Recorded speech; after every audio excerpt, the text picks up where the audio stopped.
Przede wszystkim nie mieliśmy zdjęć wszystkich obiektów zamkowych, wszystkich sal zamkowych, jak również w ogóle ujęć z każdej strony. Nie wszystkie osoby pamiętają, że przez ponad 30 lat plac zamkowy był pusty, że na miejscu zamku nie było nic. To nie jest muzeum, to nie jest tylko i wyłącznie budynek państwowy, gdzie się odbywają jakieś uroczystości. To nie są tylko i wyłącznie wspaniałe wnętrza. To, co jest najważniejsze, to jest to, że to jest miejsce, które jest symbolem tego państwa. Dlatego zostało zburzone, dlatego przez tyle lat był zakaz jego odbudowy i dlatego zostało, można powiedzieć, tak szybko, za pieniądze wyłącznie społeczne odbudowane. Wszyscy wiedzieli, że nie odbudowują tylko i wyłącznie budynku. Oni odbudowują Polskę.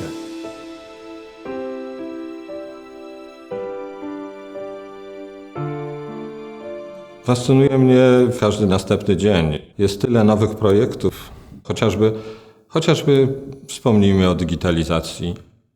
Digitalizacja to jest słowo klucz do procesu, który jest wieloetapowy i który trwa, można powiedzieć, że latami.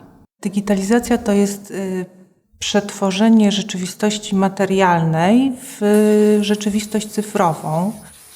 Jest to takie miejsce spotkania historii, tradycji z nowoczesnością.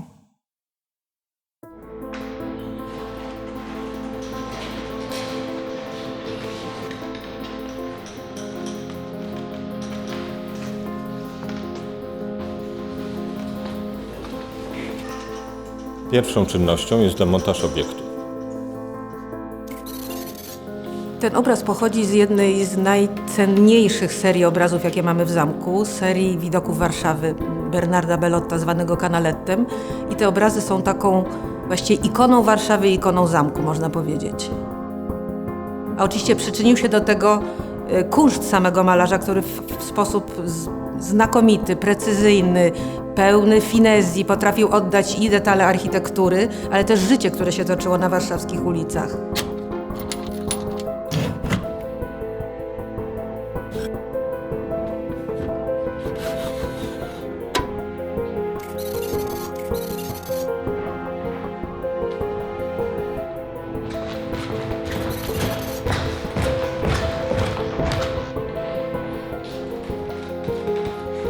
Kolejnym etapem jest konserwacja obiektu.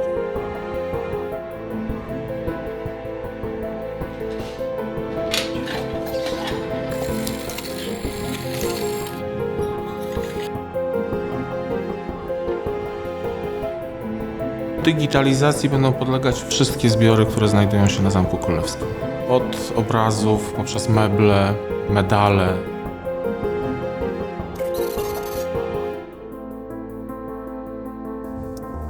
Kluczowym etapem jest tworzenie cyfrowych wizerunków obiektów.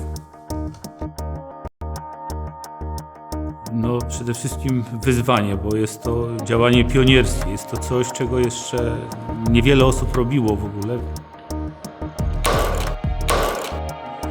Sprzęt całkowicie nowy. Jest to sprzęt wysokiej klasy. To są lustrzanki średnioformatowe, lustrzanki cyfrowe o rozdzielczości 80 milionów pikseli, które będą służyły do tego, żeby jak najwierniej i ze wszystkimi szczegółami oddawać obiekty, które mają na przykład bardzo duży stopień skomplikowania, mapy czy obrazy. Wszystkie rzeczy, które tutaj są, zostały dostosowane do potrzeb digitalizacyjnych, od kotar, wykładziny podłogowej poprzez oświetlenie.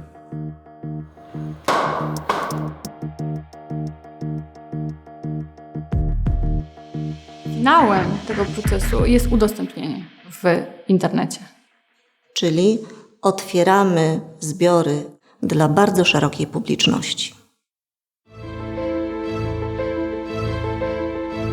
Rzeczywistość cyfrowa jest rzeczywistością zupełnie naturalną dla szczególnie tego młodszego pokolenia.